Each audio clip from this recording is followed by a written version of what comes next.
नमस्कार, मैं हूं संतोष। सिटी न्यूज वैन रीवा की सांध्यकालीन समाचार सेवा में आपका स्वागत है। प्रस्तुत हैं आज की मुख्य खबरें। सड़क पर सौ रखकर किया चक्का जाम। प्रदर्शन के दौरान पुलिस एवं आक्रोशित भीड़ में हुआ पथराव। पुलिस ने भांजी लाठी। बच्चे को बेहोश कर ले जाने का प्रयास कर रहे बदमाश शोर सुनकर भागे।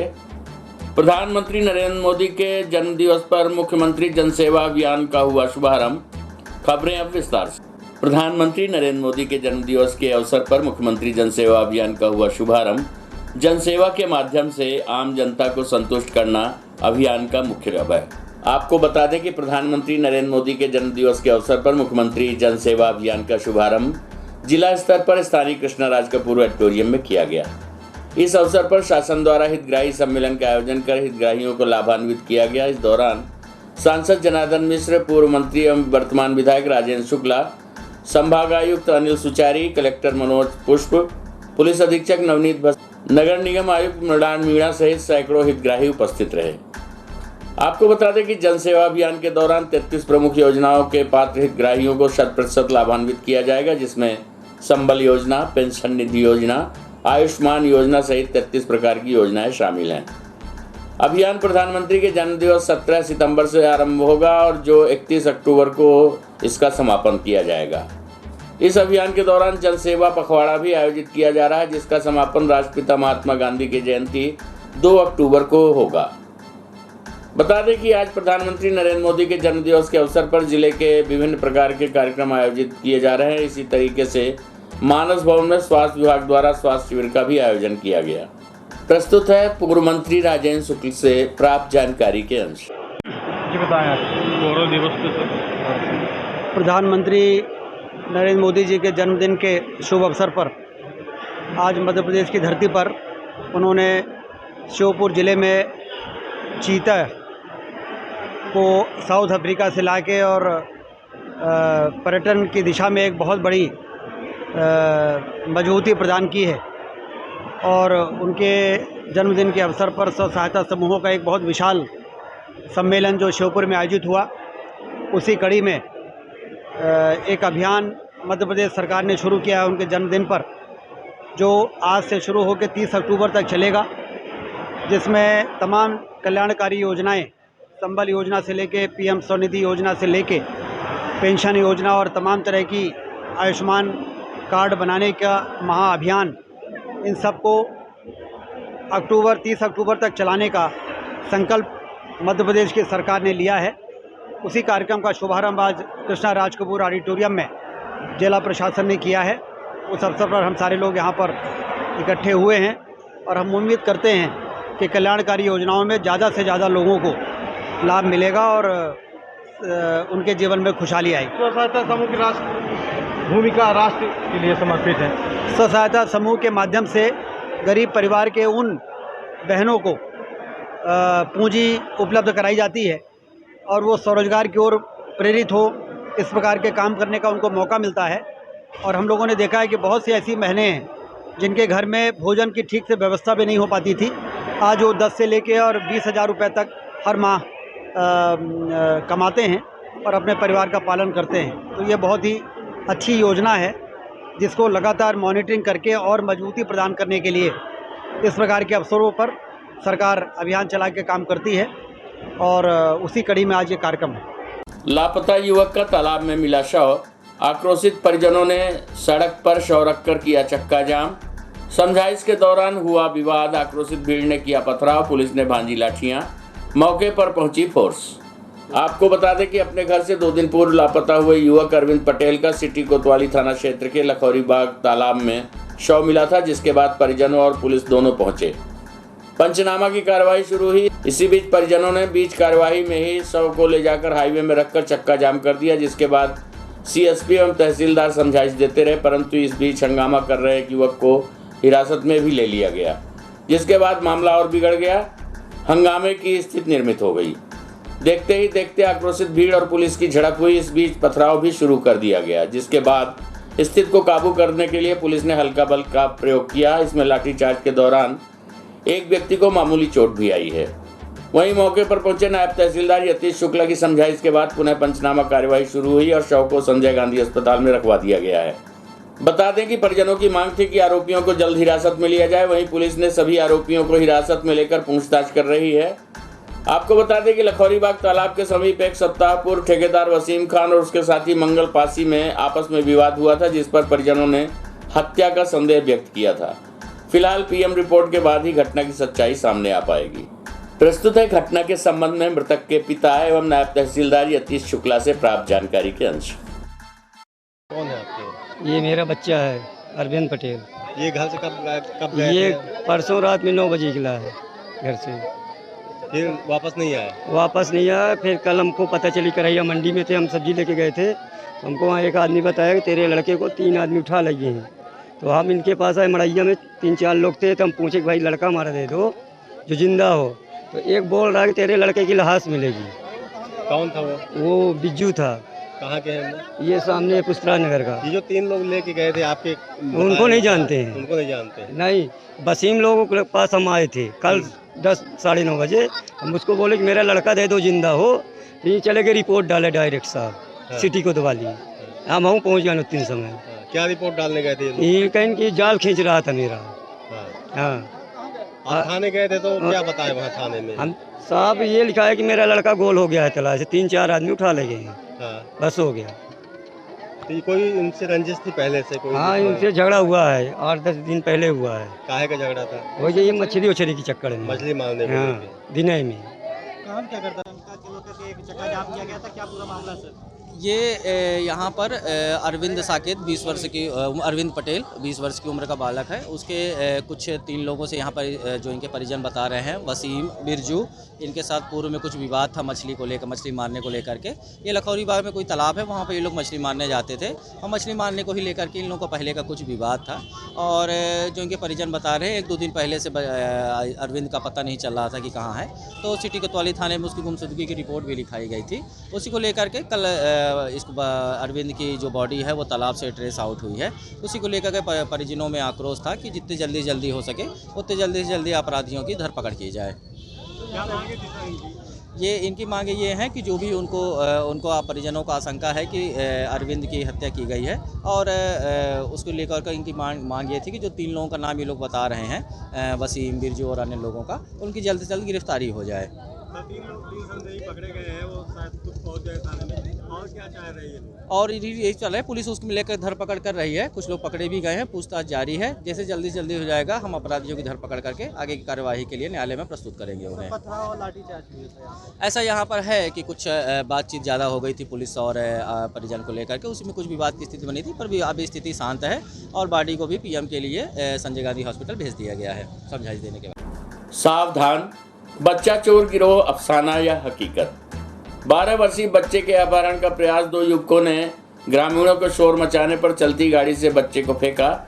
उपचार के लिए पुलिस ले आई अस्पताल। विश्वविद्यालय थाना क्षेत्र के अजगरहा की घटना। जिले में बच्चा चोर गिरोह को लेकर अभी भी संशय की स्थिति है। अब ये हकीकत है या फसाना, ये तो पुलिस की जांच का विषय है। पर बच्चे के अपहरण का ताजा मामला रीवा शहरी क्षेत्र के विश्वविद्यालय थाना अंतर्गत अजगरहा में आया है।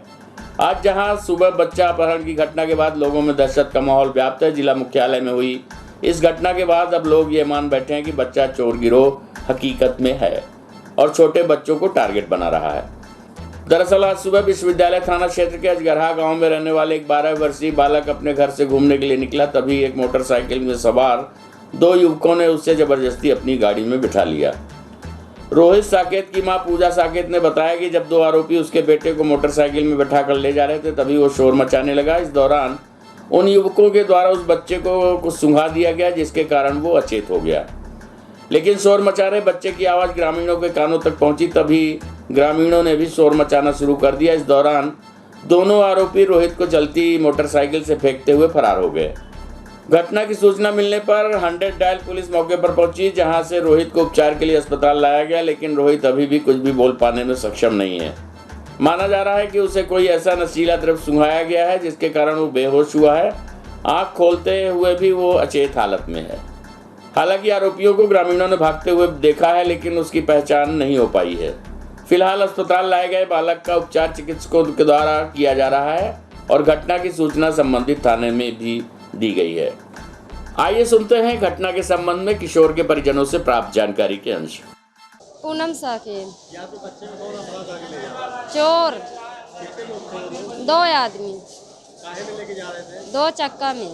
मोटरसाइकिल में? हाँ, ये तो आपको कैसे पता चला कि अपराध? 2 लेडीज गई तो चारा काटने, तो वो देखिए तो रोता रहा, चिल्लाता रहा है, तो बोले कि बचा लो हमको। तो हाँ, तो लेडीज दिखे तो गुहार मारी है, तो फिर छोड़ के भागे हैं, कढ़िल पहले मारे हैं।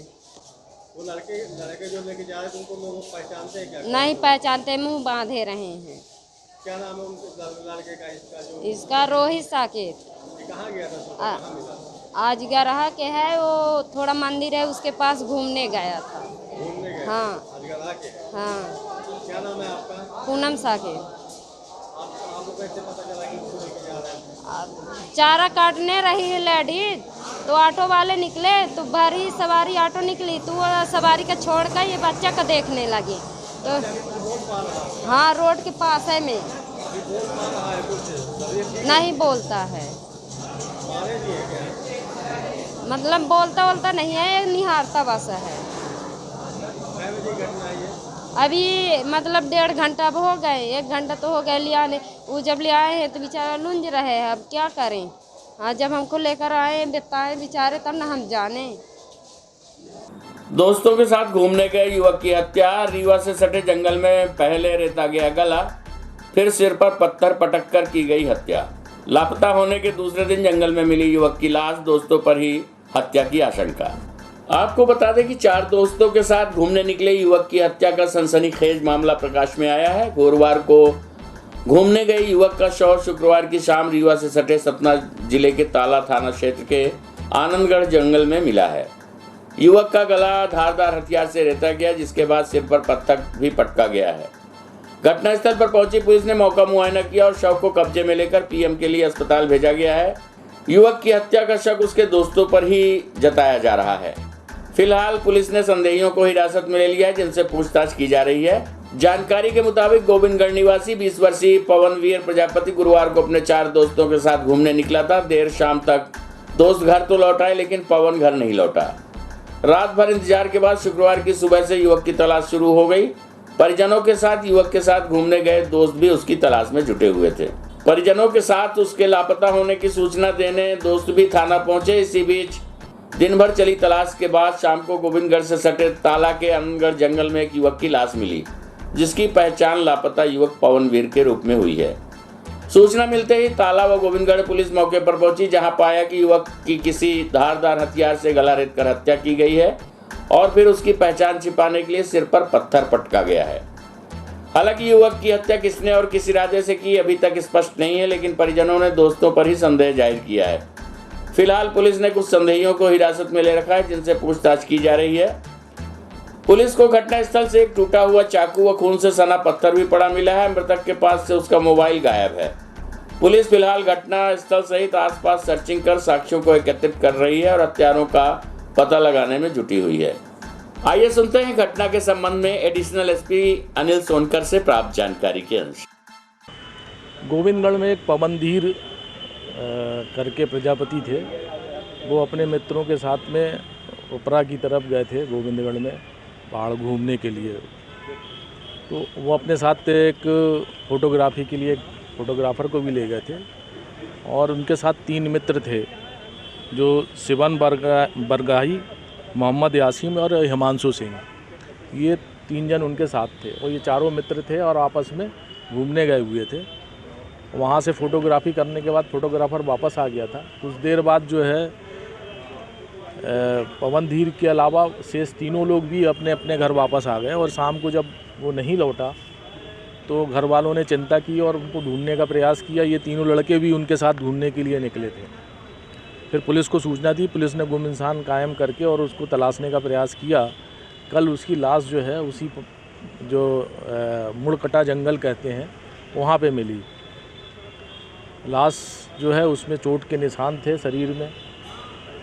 पुलिस ने जो है उसको पीएम करने के लिए जो है अस्पताल भेजा है। पीएम रिपोर्ट अभी अप्राप्त है, लेकिन प्रथम दृष्टया इसमें हत्या का प्रकरण पाए जाने पे हत्या का प्रकरण पंजीबद्ध किया गया है गोविंदगढ़ थाने में और वो तीनों संदेहियों को हिरासत में लेकर के पूछताछ की गई है, जिनने अपना जुर्म स्वीकार किया है कि उनने हत्या की है।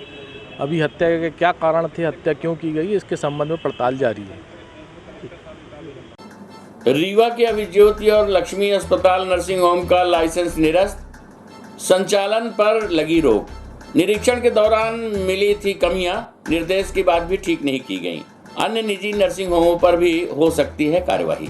आपको बता दें कि प्राइवेट नर्सिंग होम व अस्पताल संचालकों की लापरवाही पर लगातार स्वास्थ्य विभाग द्वारा कार्रवाई की जा रही है। लगातार दूसरे दिन एक और हॉस्पिटल का लाइसेंस निरस्त कर दिया गया। इस कार्रवाई के बाद नर्सिंग होम संचालकों में हड़कंप मचा हुआ है। जांच अभी जारी है। लापरवाही मिलने पर तत्काल कार्रवाई के निर्देश दिए गए हैं। हम आपको बता दें कि गुरुवार के बाद शुक्रवार को भी जांच में मिली बड़ी लापरवाही के बाद पडरा में संचालित लक्ष्मी हॉस्पिटल का लाइसेंस सीएमएचओ NN मिश्रा द्वारा निरस्त कर दिया गया। बताया गया है कि 3 अगस्त को अस्पताल का निरीक्षण किया गया था, जिसके बाद व्यवस्थाओं को पूरा करने के निर्देश दिए गए थे, लेकिन अस्पताल संचालक डॉक्टर रविकांत मिश्रा की मनमानी जारी है। नियमों को ताक पर रखते हुए अस्पताल का संचालन किया जा रहा था। शुक्रवार को निरीक्षण करने टीम पहुंची तो स्थिति पहले से भी बदतर मिली, जिसके बाद रिपोर्ट सीएमएचओ को दी गई। सीएमएचओ ने अस्पताल का लाइसेंस निरस्त कर दिया है। हम आपको बता दें कि एक दिन पूर्व रतहरा में संचालित होने वाले अभिज्योत हॉस्पिटल का लाइसेंस निरस्त किया गया। निरीक्षण के दौरान लक्ष्मी हॉस्पिटल और नर्सिंग होम में शासन के नियम प्रावधान के अनुरूप व्यवस्था नहीं पाई गई। नर्सिंग होम में फायर सेफ्टी सर्टिफिकेट नहीं मिला, जिसमें ना ही प्रोविजनल और ना ही टेम्परेरी ही सर्टिफिकेट मिला। संस्था में इलेक्ट्रिकल और ऑडिट कंप्लायंस नहीं पाया गया। बायोमेडिकल बेस्ड का पंजीयन निरस्त पाया गया। बता दें कि 1 माह पूर्व भी ऐसी कमियां पाई गई थी, लेकिन इनको अभी तक ठीक नहीं किया गया, जिसके बाद लाइसेंस निरस्त करने का आदेश किया गया है। वही निर्देश दिए गए हैं कि 1 माह के अंदर वह पूरी व्यवस्थाएं बनाकर अस्पताल में भर्ती मरीजों की छुट्टी कर दें और नए मरीज भर्ती ना करें। यदि मरीज भर्ती करने की जानकारी मिलती है तो कानूनी कार्यवाही की जाएगी और नर्सिंग होम का संचालन पूरी तरह से बंद कर दिया जाएगा। प्रस्तुत है सीएमएचओ डॉक्टर NN मिश्रा से प्राप्त जानकारी के अनुसार। लाइसेंस निरस्त की कार्रवाई की गई है, क्या मामला? जी, कल 2 नर्सिंग होम की चेकिंग हुई थी। एक लक्ष्मी हॉस्पिटल था इधर पडरा के पास, ढेकहा के पास। उसमें क्या व्यवस्थाएं सही नहीं पाई गई। ऑडिट भी नहीं था, फायर ऑडिट, इलेक्ट्रिकल ऑडिट भी नहीं था। इस तरह की व्यवस्थाएं सही नहीं पा गई। उसमें गेट भी एक था, सामने पीछे तरफ गेट नहीं था। इस वजह से उसका लाइसेंस निरस्त कर दिया गया। और इसके पहले परसों जो है रतहरा में एक अभिज्योत करके था, 100 बेडेड हॉस्पिटल था। वास्तव में शासन के आदेशानुसार 20 बिस्तर उसमें ऑक्सीजन वाले होना चाहिए। ऑक्सीजन बेड नहीं थे तथा उनके यहाँ भी इलेक्ट्रिकल ऑडिट और फायर ऑडिट न होने के कारण उनका भी लाइसेंस निरस्त कर दिया गया है। अतः अभी तक करीब 8 जांच हो गई हैं, उसमें 2 लाइसेंस निरस्त कर दिए गए। सभी शासन की गाइडलाइन है कि 9 बिंदु पर जांच करनी है। यदि इनमें कमी पाई जाती है तो इन पर भी क्या कार्रवाई की जाएगी? इनके लिए जो भी हैं नर्सिंग होम, जो भी अगर कमी पा जाएगी तो उनका लाइसेंस निरस्त कर दिया जाएगा। उसमें किसी तरह का कोई सोचने का प्रश्न ही नहीं उठता है, क्योंकि शासन की गाइडलाइन स्पष्ट निर्देश आ गए हैं, इसलिए वो तो करना पड़ेगा। प्रधानमंत्री नरेंद्र मोदी का जन्मदिन इस बार भारतीय जनता पार्टी खास तौर पर मना रही है। आज पीएम मोदी का जन्मदिन है। बीजेपी इस दिन ही 2 अक्टूबर तक यानी महात्मा गांधी की जयंती तक इस सेवा पखवाड़े के रूप में मनाएगी। आपको बता दें कि इस अभियान के जरिए सेवा कार्यों के माध्यम से कार्यकर्ता विभिन्न समाजों और वर्गों से जुड़कर समस्याओं का समाधान खोजेंगे। ऐसा इसलिए क्योंकि चुनौतियों का सामना सिर्फ सरकार के बूते का नहीं होता है, इसलिए संगठन कंधे से कंधा मिलाकर काम करेगा। देश के प्रधानमंत्री नरेंद्र मोदी के जन्म दिवस के अवसर पर रीवा जिले में विभिन्न कार्यक्रमों का आयोजन किया जा रहा है। इस अवसर पर रीवा के मेडिकल ऑडिटोरियम में शासन द्वारा हितग्राही सम्मेलन का आयोजन किया गया। कार्यक्रम के दौरान भाजपा के सांसद, विधायक सहित प्रशासनिक अधिकारी मौजूद रहे। इस दौरान हितग्राहियों को भी लाभान्वित किया गया। प्रधानमंत्री नरेंद्र मोदी के जन्मदिवस के अवसर पर भारतीय जनता पार्टी युवा मोर्चा द्वारा रक्तदान शिविर का आयोजन किया जा रहा है। इस दौरान भारतीय जनता युवा मोर्चा के पदाधिकारी और कार्यकर्ताओं ने बढ़ चढ़कर रक्तदान शिविर में हिस्सा भी लिया। भाजपा जिलाध्यक्ष डॉक्टर अजय सिंह ने बताया कि यह कार्यक्रम 17 सितंबर से शुरू होकर 2 अक्टूबर तक चलेगा और इस दौरान विभिन्न प्रकार के कार्यक्रमों का आयोजन किया जाएगा। प्रस्तुत है भाजपा जिलाध्यक्ष डॉक्टर अजय सिंह से प्राप्त जानकारी के अंश। भारतीय जनता पार्टी के द्वारा विश्व के सबसे लोकप्रिय नेता, हमारे देश के यशस्वी प्रधानमंत्री आदरणीय नरेंद्र मोदी जी के जन्म दिवस से लेकर 2 अक्टूबर महात्मा गांधी जयंती एवं पंडित लाल बहादुर शास्त्री जन्म दिवस तक सेवा पखवाड़ा के रूप में मनाया जा रहा है। इस सेवा पखवाड़ा के माध्यम से भारतीय जनता पार्टी के द्वारा सेवा के विभिन्न कार्यक्रम किए जाएंगे, औपचारिक प्रबोधन कार्यक्रम होंगे, रचनात्मक कार्यक्रम होंगे और उसी के तहत भाजपा युवा मोर्चा के द्वारा आज यहाँ पे रक्तदान शिविर का आयोजन किया जाएगा, जिसके माध्यम से हम युवाओं में एक सेवा भाव जागृत हो। यह रक्त जो है ज़रूरतमंदों काम आएगा और मुझे पूरी उम्मीद है कि आज सैकड़ों की संख्या के हमारे युवा कार्यकर्ता रक्तदान करने वाले हैं।